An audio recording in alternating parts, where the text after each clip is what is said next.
This is a presentation of Northeast Streaming Sports.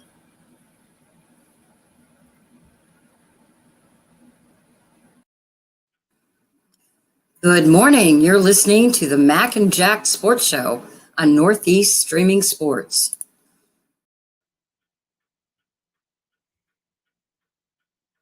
Hey, good morning, everyone. I'm not doing the controls today. Mac is doing it behind the scenes. And so, well, it's a little bit different when you're just talking. But anyway, welcome to the Mac and Jack and Doc and maybe Pags Saturday debate show. 1 hour of great sports talk. We're going to be spending a lot of time talking about the Jets and the Giants today. There's a big Jets-Giants preseason game. But let's welcome our hosts, Mac and Jack, into the studio so we can start with our wonderful debate. There's Mac. And there's Jack. I was thinking maybe Jack wasn't coming. But all right. So, gentlemen, how are you today? Good, fellas. Good morning, guys. How you doing? Excited about the game tonight? The game tonight should be lots of fun. It should be great. And hello to Chris. Good morning to Chris. So, all right, guys, we're going to do a lot of Jets-Giants today. Let's jump right into it. Both teams have high hopes for the 2023 season. Which of those two teams has a better chance of reaching the Super Bowl, the Jets or the Giants? What do you think? You know, I think an easier question would have been, it's a good question, but an easier question would have been for me to answer, me individually, who's going to have a better record this year? The Jets are going to have a better record than the Giants because they're a better team. But in the playoff scenario, there are stronger teams in the AFC than the NFC. The path to the Super Bowl is a bit easier in the NFC than it is in the AFC because if somehow the Eagles get bumped off, it becomes a bit more wide open. And in the AFC, there's so many good teams to actually stack. But with that said, I'm going to say the Jets because they simply have a better team than the Giants. I mean, that's all it comes down to. The Giants have a decent defensive unit, but the Jets' defensive unit under Robert Salah is better. They're peaking. They were actually even better last year, even though the Jets didn't make the playoffs. Their defensive unit was better than the Giants last year. Okay, it was the Jets' offense that was the problem. But now the Jets added a great running back, you know, and Dalvin Cook. Breece Hall's going to be back. They'll have an excellent running game. Of course, they'll have Aaron Rodgers instead of Zach Wilson there. So I don't have to make much of a comment on that. And the Jets seem to tighten up their offensive line a bit too. I would love if they had a number 2 receiver outside of Garrett Wilson, someone who could be truly impactful. But teams have always, every team just about has a little missing piece. And with that said, the Giants, I think, overachieved last year. They got off to a 6-1 start, and then they were what? 3-6-1 over the last 10 regular season games. So without the 6-1 start this year, how good are they really going to be? We're looking at maybe a 9-8 Giant team or thereabouts. And the Jets are more in the territory at 10-7, 11-6. I think the Jets go further because they're just a little better. Oh, my God. I mean, I don't know what he was watching last year saying the Jets had a better team. The Giants had the Super Bowl contender in their division, and they finished with a wild card beneath them and the Dallas Cowboys. The Eagles are better than any team in the AFC East last year, and they're better than any AFC team in the East this year. So I don't know what he's saying there. He keeps harping on that 3-6-1 nonsense. We got up to a 6-1 start and beat very good teams. We beat the Jags. We beat the Ravens. We beat teams that were playoff bound or that were in the mix for the playoffs. The Jets finished, I think it was second to the last. They didn't have a winning record. And now they get Aaron Rodgers, a 37-year-old quarterback who can't move anymore, whose offensive line is very suspect. We're even younger than the Jets this year.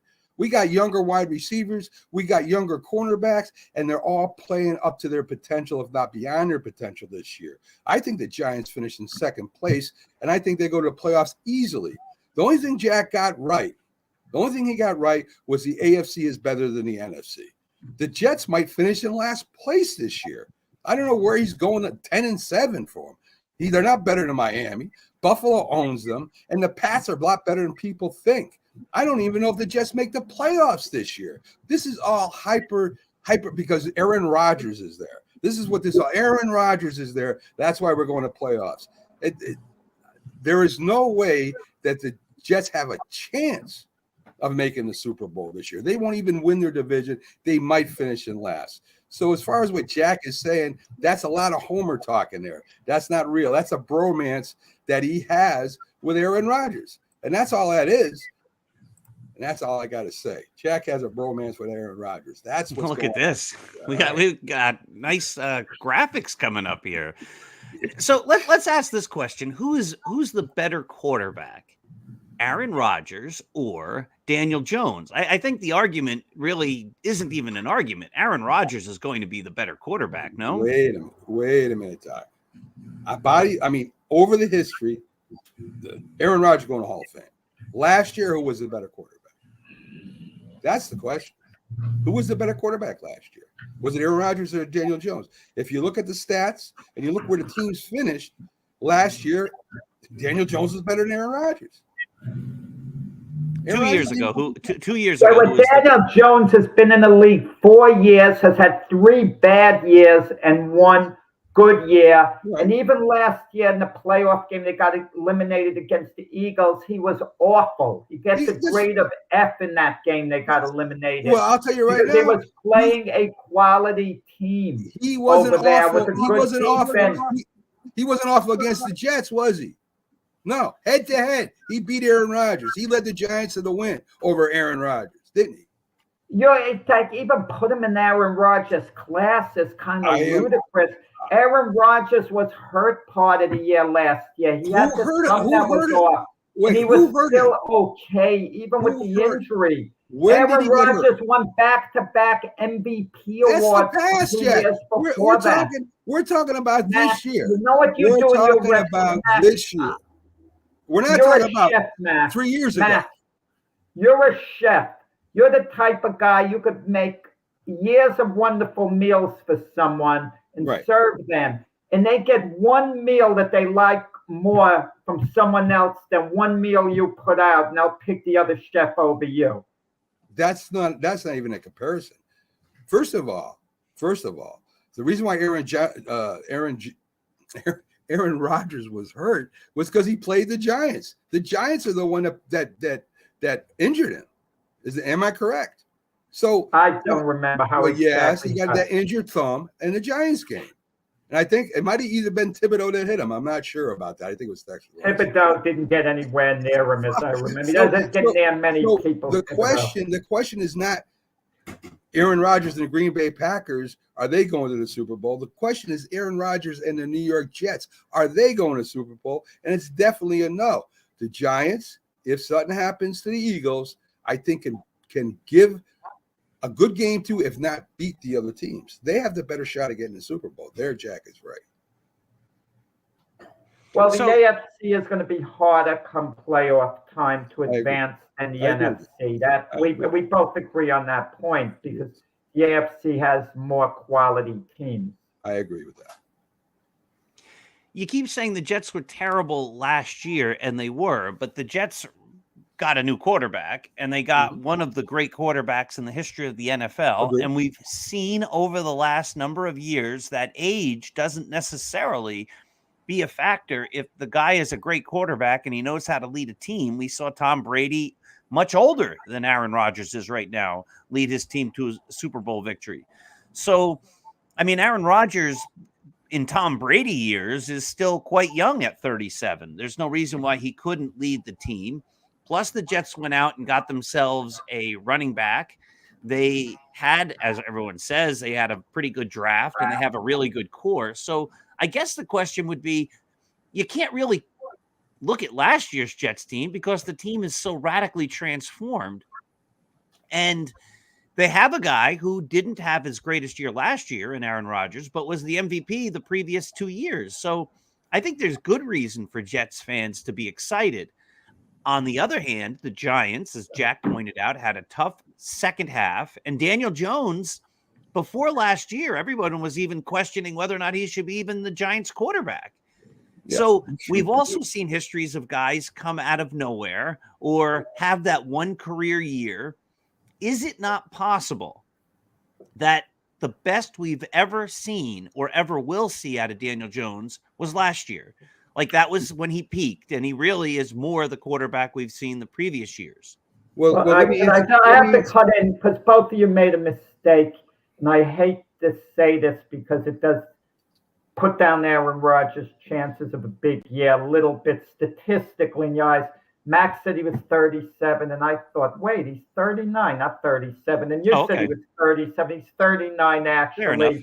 I went on Max's number. Right. But the point is, he won back-to-back MVP awards before last year. He's reborn this year, Aaron Rodgers, coming to the Jets. It's a resurgence. He never showed up for these off-season workouts the way he did this year. He came very early. He's bought all in. He's like a kid again. He's shown the enthusiasm of a rookie. You know, he's all in. He's all in 100%, unlike he was with the Packers the couple of years before, the 3 years or so before that. So, it's a different Aaron Rodgers. It's a more motivated Aaron Rodgers. Well, let's clear a couple things up first. You keep bringing up Daniel Jones in his first 4 years. Where was Rodgers in his first 4 years? His first 3 years, Daniel, he sat behind Brett Favre. He wasn't all given right. the opportunity. So he didn't play. So Aaron Rodgers,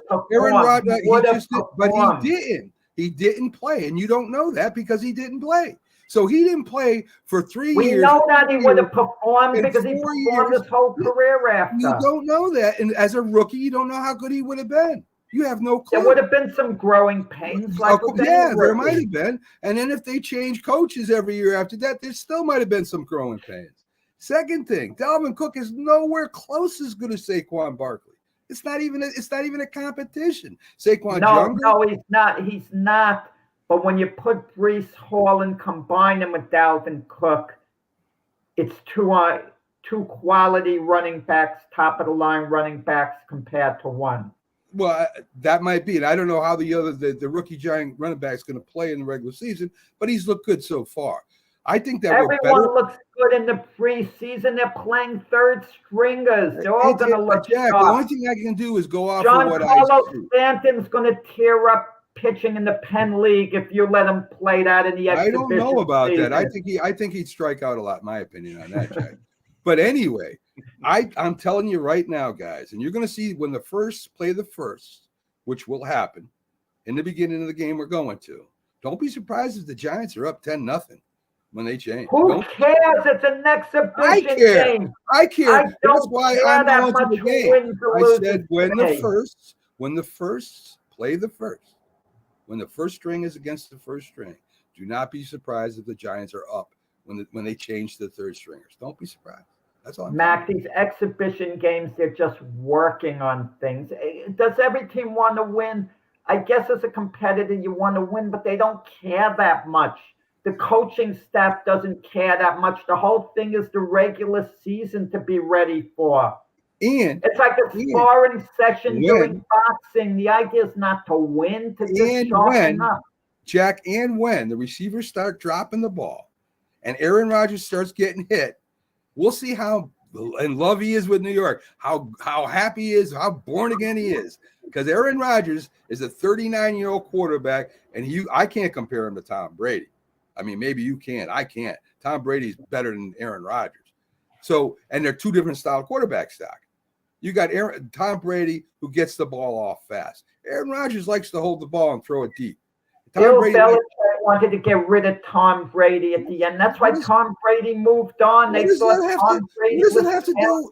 Peak. My friend Max Kellerman said Tom Brady fell off the cliff. What does and then that he had have a big to do? resurgence. What has that have to do between the two quarterback styles, Jeff?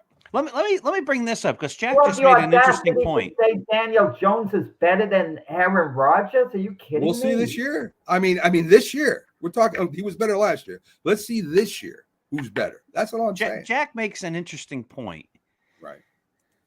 Tom Brady's days in with the Packers, with the Patriots, were winding down, and he went to a new team and had a resurgence.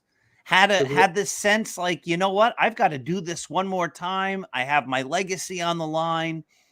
Isn't that similar to what Aaron Rodgers is doing? He got to the point where he wasn't happy with Green Bay, comes to a new team, and this is his chance to really show that he is one of the greats.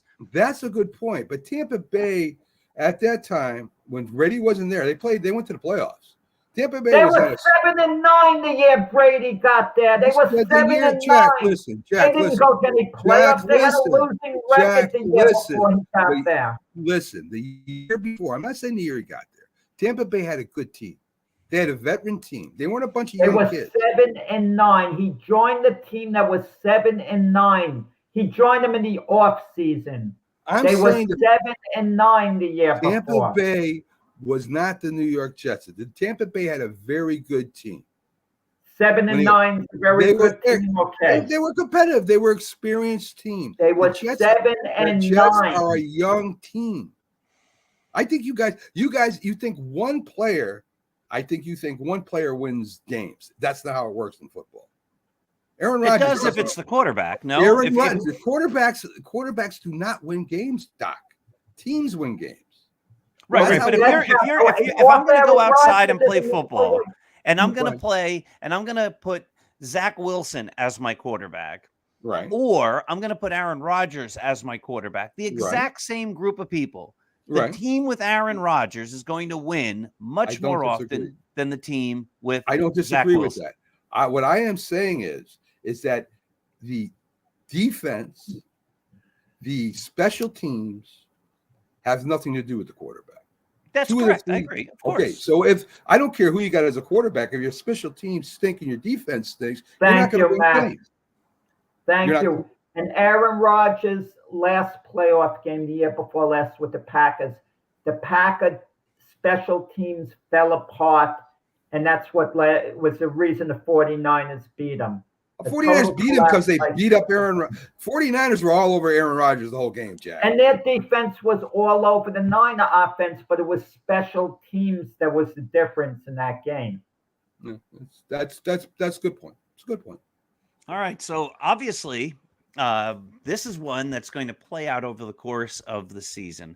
I think the Jets are actually in the exact same spot that the Mets were.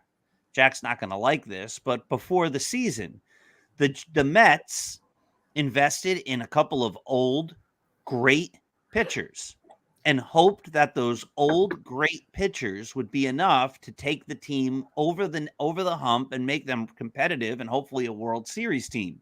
For the Mets, it didn't work. The Jets are making a similar type of gamble with Aaron Rodgers. I think it's going to work with the Jets. I think Aaron Rodgers is motivated. He's excited. He wants to play in New York. And when you're a great player and you're playing for your legacy, I think that gives you a lot of extra motivation. You might be able to take it up one extra notch. I think the difference then between the Jets and the Giants is I don't think anyone knows that Daniel Jones is a great player. That Daniel Jones, he might be. But I think it's just as likely that last year was his good year or his great year. And if he's not that same quarterback, I think the Giants will be in big trouble.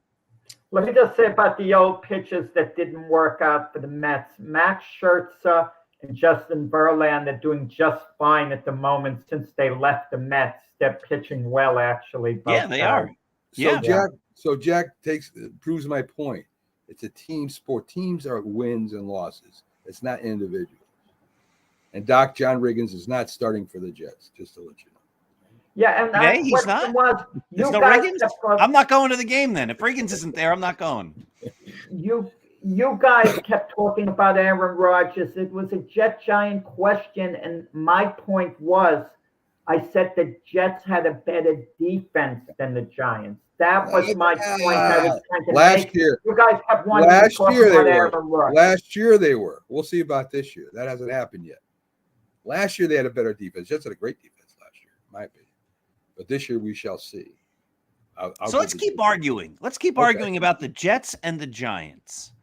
The Giants had a Hall of Fame quarterback in the 70s. The Jets had a Hall of Fame quarterback in the 70s. The Giants quarterback went to the Vikings and went to a few Super Bowls, never won one.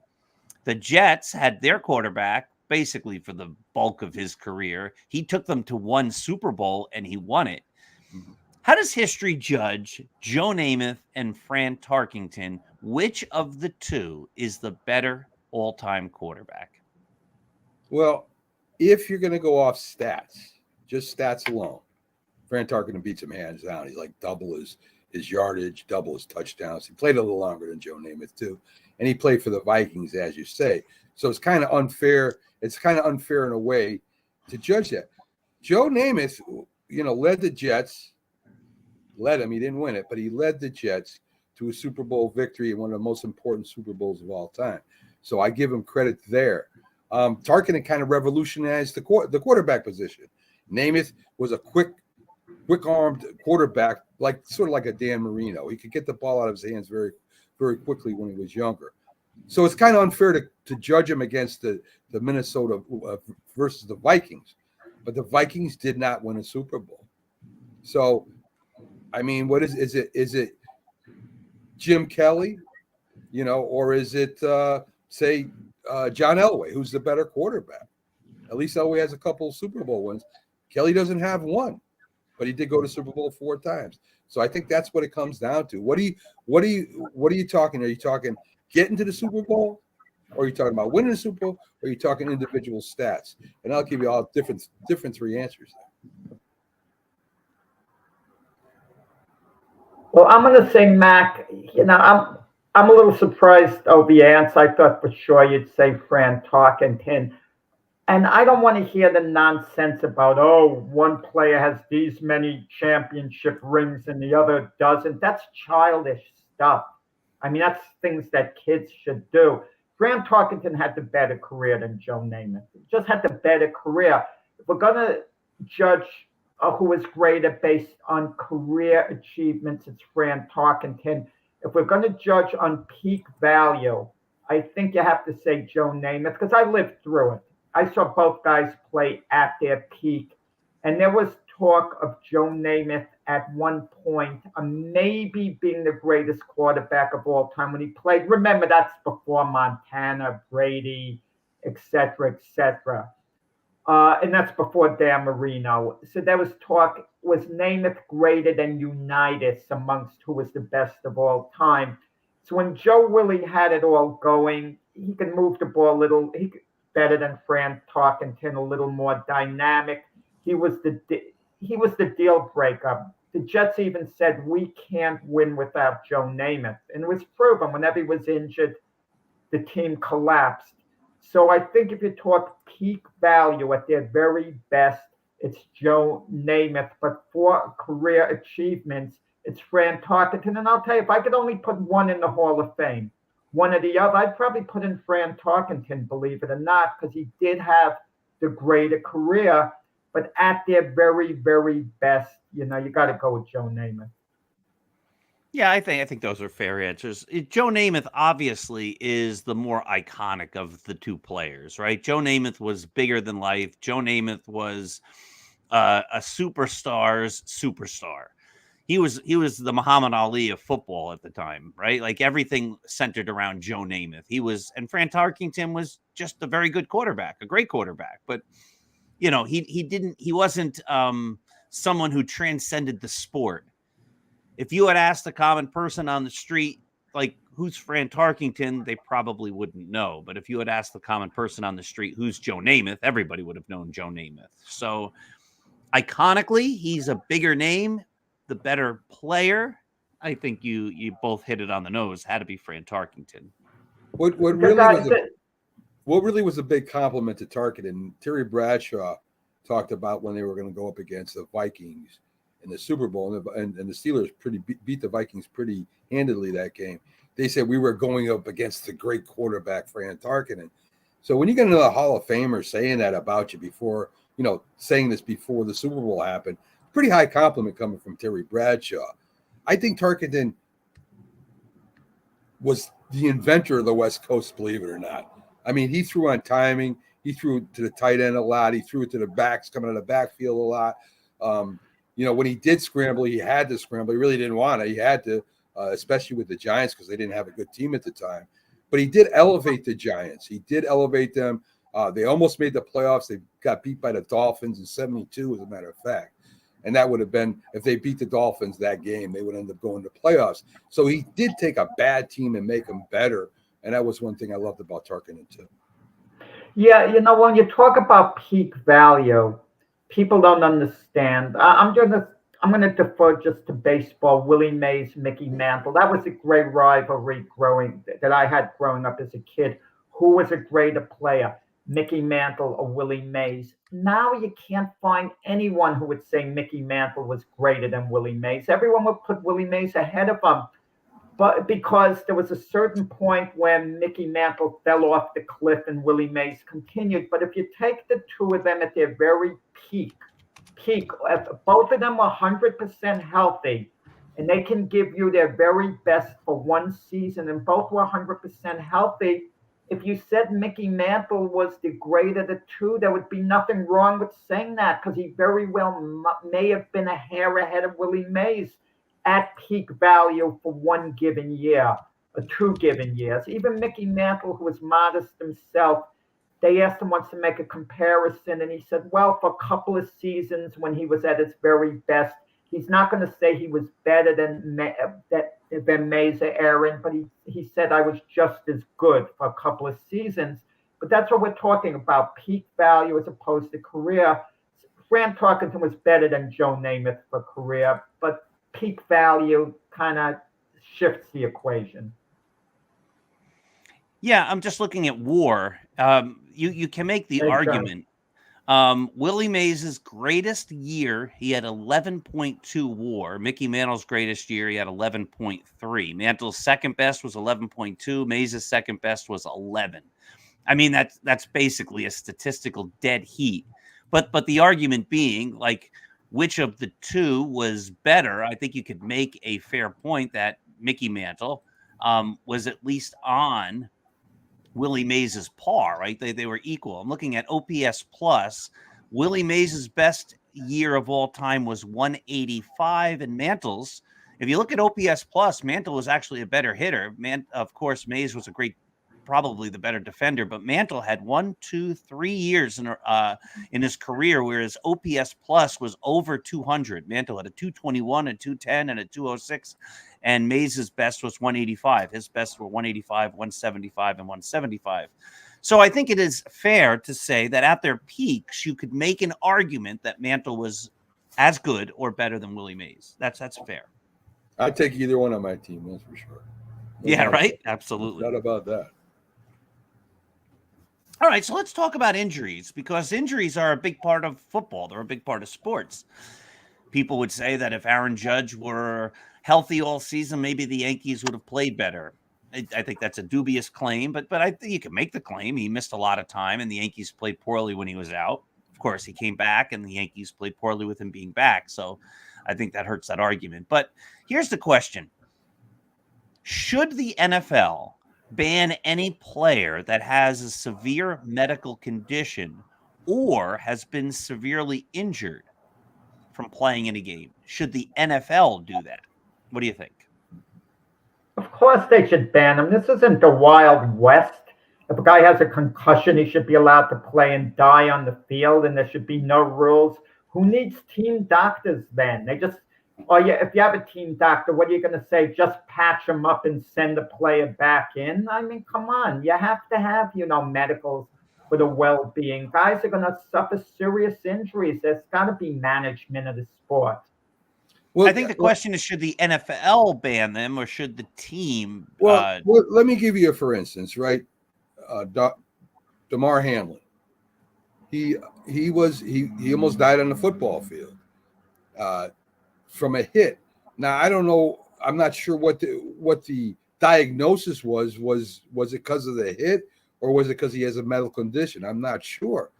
But as the NFL, I love Damar Hamlin. I love his I would be a little iffy about letting him go out and play again. Jimmy Graham had a medical breakdown. He actually had some kind of seizure, and they arrested him. They didn't know what was going on. He went to the hospital. They released him. He's back with the Saints right now. But he had a seizure. I think he was driving a car. What happens if he has that seizure on the football field? This is what I'm talking about. I mean, NFL players, concussion or not, they want to continue. They want to go out and play. They want to play the game of football. They love the game. You even talk to guys like Jim Otto, who had half his leg taken away. He said he'd do it all over again. This is how these guys' makeup is. So I don't know if I'm the NFL if I let either one of those play. I mean, he came back right next year. It's not like he took a year off or nothing like that. He came right back. So I don't know, being in charge of NFL, if I would let that happen again. I don't know if I would let him play. I at least keep him out a year. Max, why are you playing doctor to keep him out a year? If they clear him and he's undergone extensive medical tests, they send him back. In the case of DeMar Hamlin, it was something to do with the electrical issues with the heart. That it was kind of like a flukish thing. He just happened to be hit. The chances of it happening were about the same as someone winning the lottery or something like that. In this case, it was a losing thing. Unfortunately, the medical help was there. They revived him. He went through the test. They cleared him. He came back. And no one is rushing DeMar Hamlin back. He's not under any additional risk, more so than he was before with all the testing, that took place. They said the same thing in a way when they kept Magic Johnson out of basketball after he had the HIV virus. And even the biggest specialist said the chances of him transmitting it, to another player, they have a greater chance of getting hit by lightning than they are of catching HIV from Magic, if his blood gets on theirs. But they wouldn't allow him to play anymore, Magic Johnson. He was basically out of the league because of the fear factor. Okay, so we have to be able to distinguish. In the past, especially when you coached at a lower level in the NFL, if even with kids in high school, if they said they had a little headache, coaches didn't know any better. They'd send the kid back in the game because that's how society was. They didn't know any better. Now we're more educated. If a player says his head hurts, he should be out immediately. He has to be checked for concussion. Things have changed. Coaches wouldn't even allow players to have water on a hot day. Can you believe it? Because it was considered a sign of weakness at the time. Now it would be criminal to deprive someone of water, on a hot day. I think the question, the way I read the question, is really who should be making that decision. I think we all agree that if a player is hurt, and if there's a player who's in serious risk of having some type of an injury, that person shouldn't be playing. That being said, who should be the people overseeing that? Should it be the team or should it be the NFL? And I relate a lot of things back to the Yankees, of course, but I think the Yankees have a great comparison here. Anthony Rizzo, it seems, I don't know if it was ever 100% determined officially through medicals and all that kind of stuff, but it seems pretty clear that he had a concussion. And the Yankees ran him out there for 9 weeks when he was still suffering from the concussion, or so it seems. He went from being one of the better hitters in the league to a guy who couldn't hit at all. And the Yankees took control of that rather than Major League Baseball, and they were sending out a player who, it seems, was injured and in danger because he was still concussed or he wasn't recovered from a concussion for, as we say, for 9 weeks. They took him out of the lineup finally after he basically asked to have an evaluation, and he hasn't played since. So, I mean, these are damning things to the Yankees that here's a guy who looks like he was concussed and seems like he was concussed, and they played him anyway. So I think the bigger question is, should the team have the ability to say a player is ready, or should that be something that goes to the league in baseball, football, basketball, and any sport? Should the league have a set of doctors who, when there's a certain type of injury, have to clear the player rather than the team? Does the team have the player's best interests at heart always, or is the team thinking more about trying to win ball games? Well, Rick's example is good with Tua because it's more of a problem in football than the other sports for the most part. How independent are these doctors? Are these doctors sometimes trying to rush a player in if it's a big game? And are they going to maybe look for reasons why a player doesn't have a concussion rather than be completely independent? In the case of Tua, I think you really need some independent doctors from the league. If he suffers one more concussion, should they shut him down the league? I mean, they don't have X amount of concussions that they decide when a player can't play anymore. But, players have multiple concussions throughout their career. They heal, they get over it, and then they're cleared to play again. Whether they should or shouldn't, the player at the end of the day assumes that risk because it could become a problem later on in life. Well, Tua's doctor, the doctor for the Miami Dolphins, I should say, did get fired. A great example of this, guys, is Harry Carson. Harry Carson had so many concussions, he had to teach himself how to walk and talk again.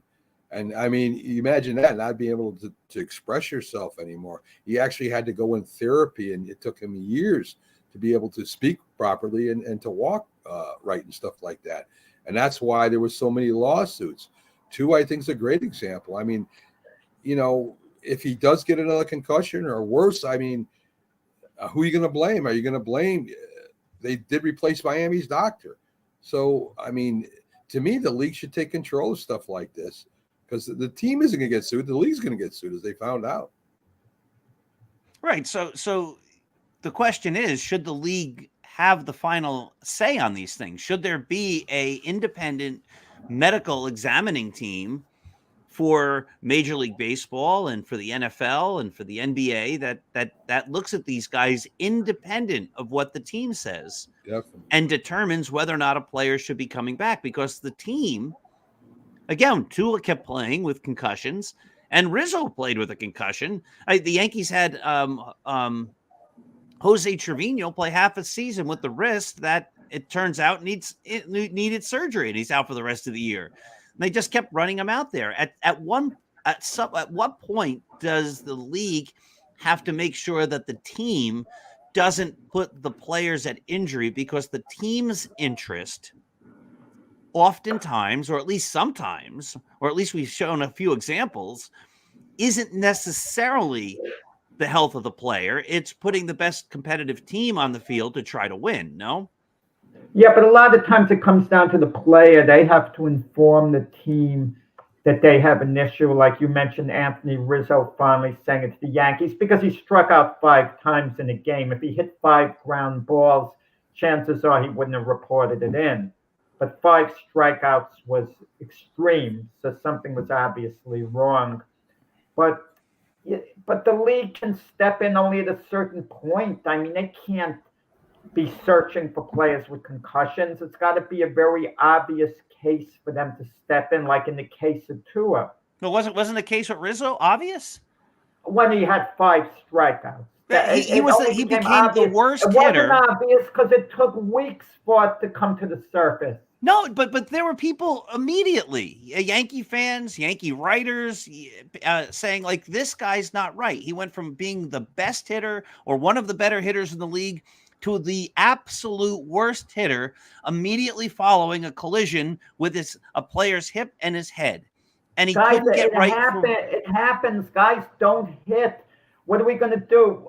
Not long ago, he's been hitting the last week, Giancarlo Stanton. Are we going to say, oh, check him for concussion because he forgot how to hit? Well, there has to be an incident. We're not going to do that. Yeah, but there was an incident. Right. There was an incident. There has to be an incident. It's A happens, then B happens. Like you say, well, he stopped hitting after he had a traumatic head injury.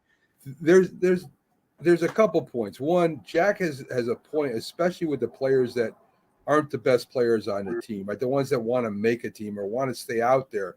They want to be out in the field. They get hurt. They're not just a concussion. If they get hurt, they're going to go back out there. They want to play the game. They want to be out there as opposed to a star player.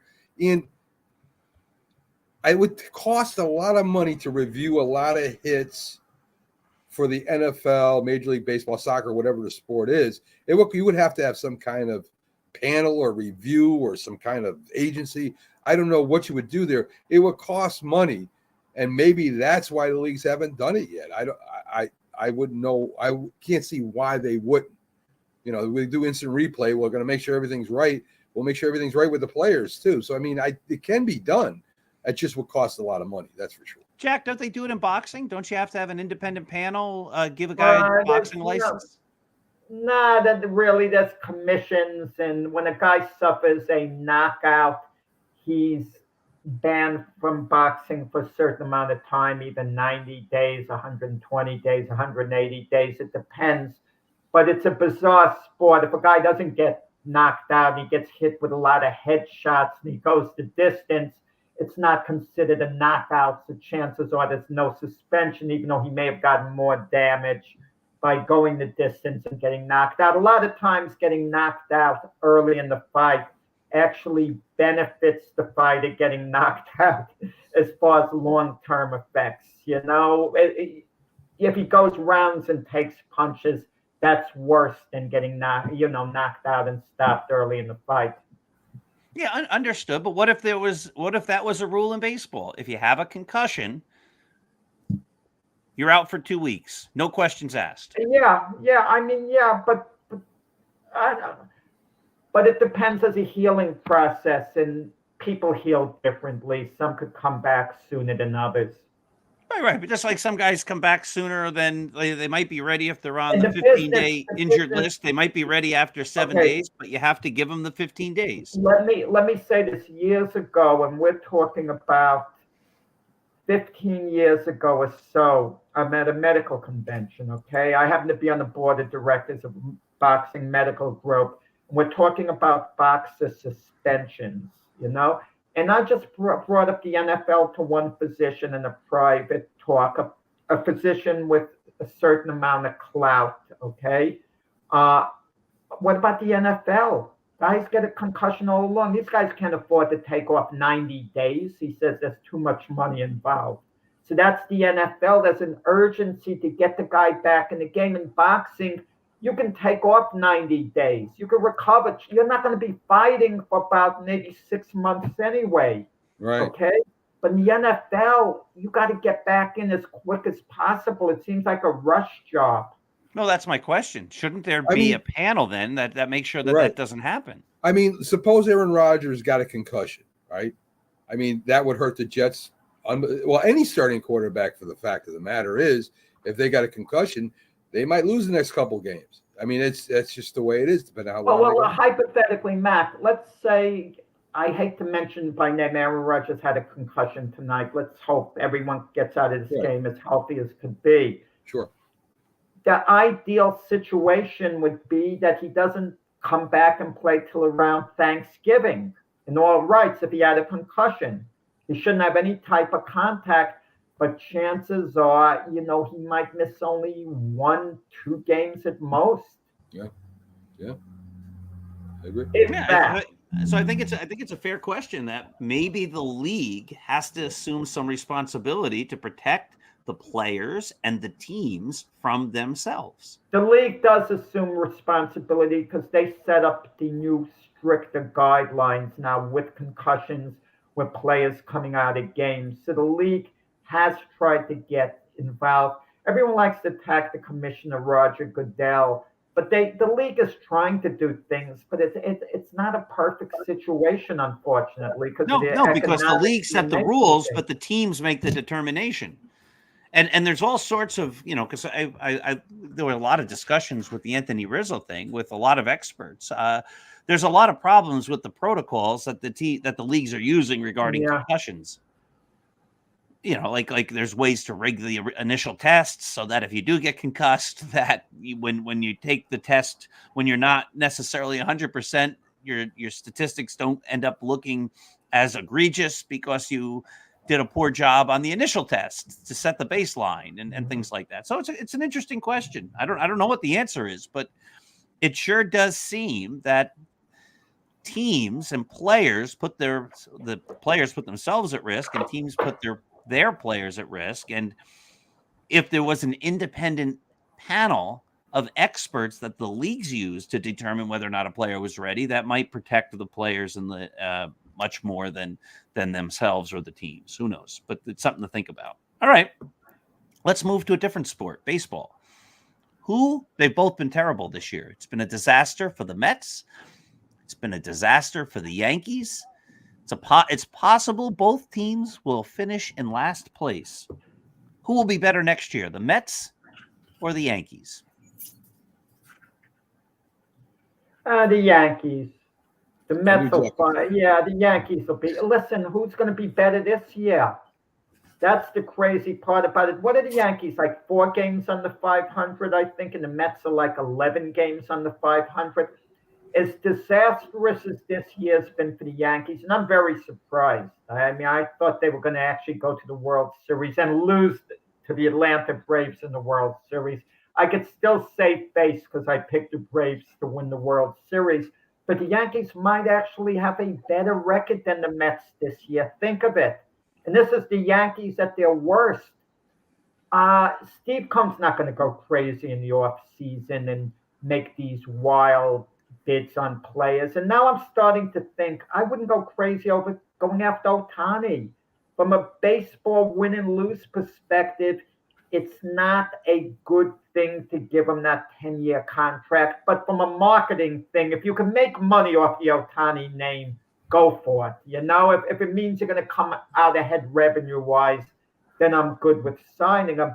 But will Steve Cohen go after Ohtani? Is he going to go after low-level free agents? Is he going to just sign one free agent? I'm not even sure who's out there who could be available or whatever. But supposedly Steve Cohen's taking a little step back. They're rebuilding in a way. And I have faith in Brian Cashman. Unlike Doc and Keith Engel, nice human beings, Doc and Keith Engel. Fine people. Wonderful humanitarians, but they're haters when it comes to the Yankees. We're not haters. Some guys hate for no reason, you know? Take her to the zoo. That's what the case with the Yankees, with them. I would love for the Yankees to rally this season and not have a losing record and keep that thing intact for like 29 years and not having a losing record in a row. And the Mets always find a way to mess it up. The Mets, the last couple of years, we expected big things from them. We assumed they were overtaking the Yankees as the number 1 baseball team in New York. We were assuming that with their moves. And guess what? They never wound up catching the Yankees. The Yankees went to the Final Four last year. The Yankees have been disgustingly bad this year and still have a better record than the Mets. They're like 3.5 games ahead of the Mets if there were standings. So why are the Mets going to be better than them next year? You tell me. You give me a reason. I'll tell you why. And Jack is trying to get that Yankee gold card. You know, we have the Yankee card and there's the Yankee gold card, and Jack is applying for that. It looks like he might get it this year. My credit rating wasn't good enough to get the Yankee card. So to me, it boils down to the owner, right? I mean, Hal Steinbrenner was given the Yankees. George Steinbrenner went out and got the Yankees. He's a self-made man. Hal is not. Hal just takes what his father gave him, and he's trying to win with some kind of philosophy that his father wouldn't. He'd be firing everybody. I think that the owner of the Mets, Steve Cohen, is a billionaire, and he did that by himself. Nobody gave him billions of dollars. He built his business by himself, and I think he'll do the same with the Mets. I think that he'll figure it out. He'll figure out who he should pick up, who he shouldn't pick up, where to spend the money, where not to spend the money. I also think that he's a big fan of the Mets. I don't even know if Hal Steinbrenner is really a fan of the Yankees. Oh yeah, he likes the Yankees. Come on, I think he was just giving the team. He's like, all right, Dad, thanks. You know, do I have to share it with my brother? Well, you know, we'll see what happens down the road. I mean, to me, this is like, you know, Jack likes making analogies about restaurants. This is like when the owner of the restaurant builds up a great business and he turns it over to the kids and the business goes right down the tubes because they're privileged. Take it. You didn't have to do anything. I've seen this happen bunches of times in the restaurant business where the owners build a huge profitable business. They give it to the kids, and the kids just, thank you. And there goes the business. I think it's the same way with the Yankees. I wish Hal Steinbrenner would sell it to somebody that really wants to win and wants to own the Yankees and wants to make a mark, because I don't think he really cares. That's why Cashman's been there. That's why Boone's there. That's why it just makes no sense over there, Doc.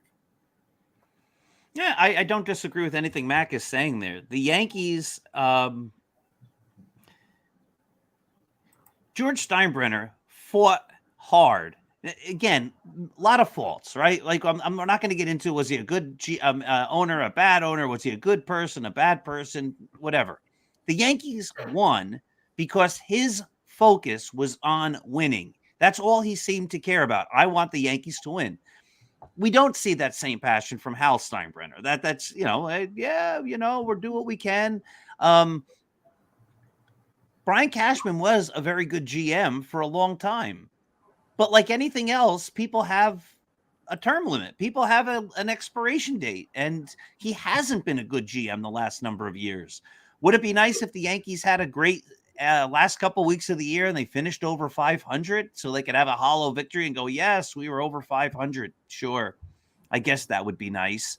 On the other hand, maybe what they really need is to tank even worse so that the organization realizes that so many things that they've done these last number of years have been bad and they've been detrimental. I mean, we haven't talked about it here, but there was the report a couple weeks ago about how the Yankees from the top down, their whole way that they're developing their players, it's all just about exit velocity, and it's not about situational baseball. It's not about fundamentals. It's just about hit the ball hard. And we're seeing that doesn't work.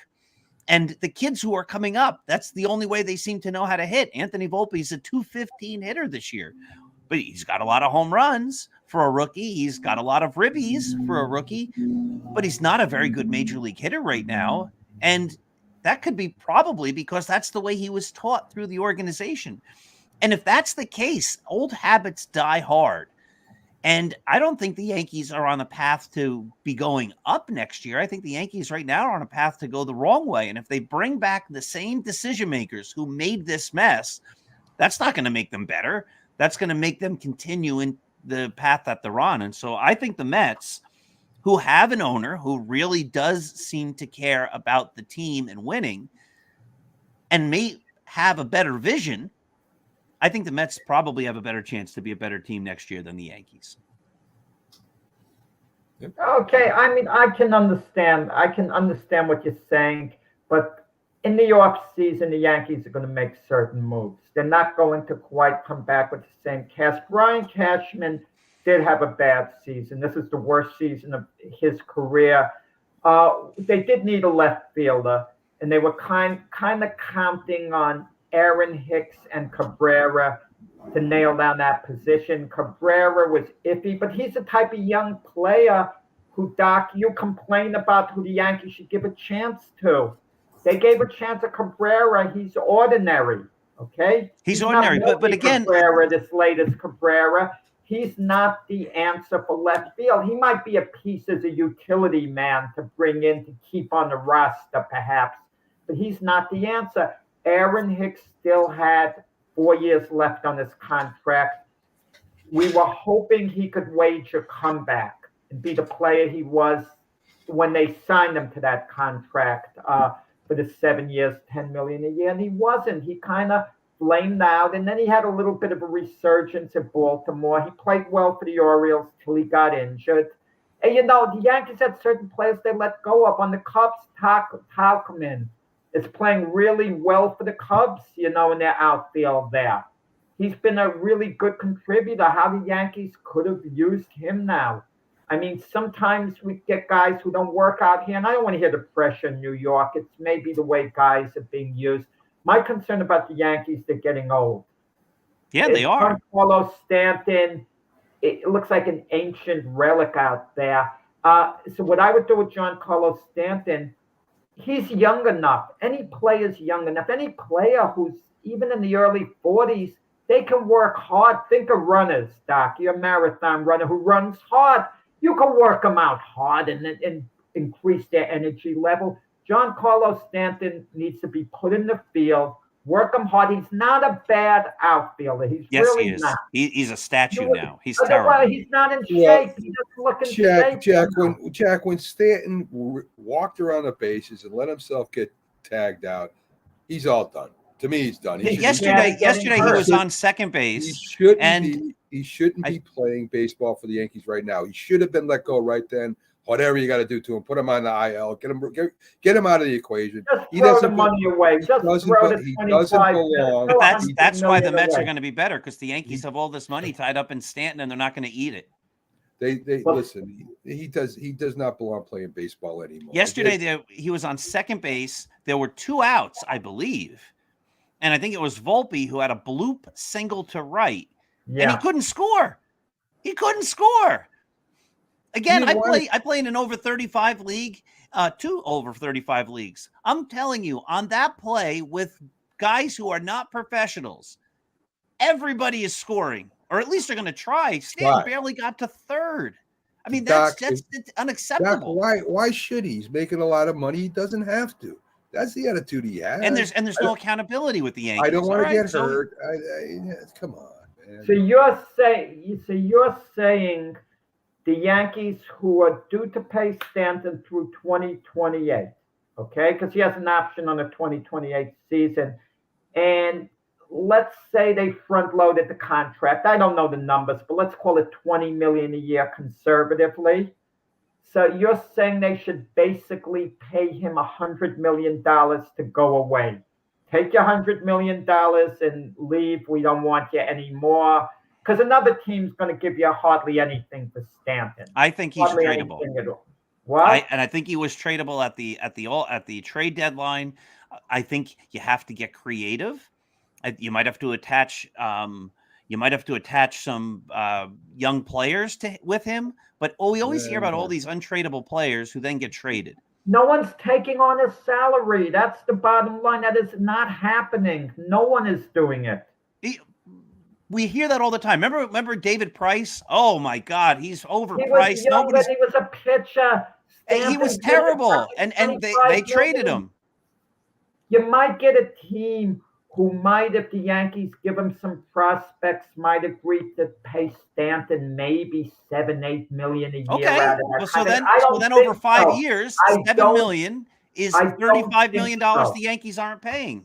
I don't think so, though. But at this point, it's like eating them. And can you make any use out of Stanton? No. Can he sometimes DH for you sometimes? Not if he's not going to run around the bases, Jack. Not if he's not going to run. Not if he's not going to try. It's a problem. DJ LeMayo has 3 years left on his deal. And who was the guy? The only guy in the world saying the Yankees should not re-sign DJ LeMahieu. I said it, and everybody told me, you're out of your mind. He's the best. He's the machine. Look how great he is. It was a great deal. They got more years at a lower price. It was brilliant. It was terrible. I said it at the time. The Yankees backed themselves into these corners with these players who are on the downsides of their career, and they double down on them. And when they have a chance to move them, they stay, they didn't do anything at the trade deadline.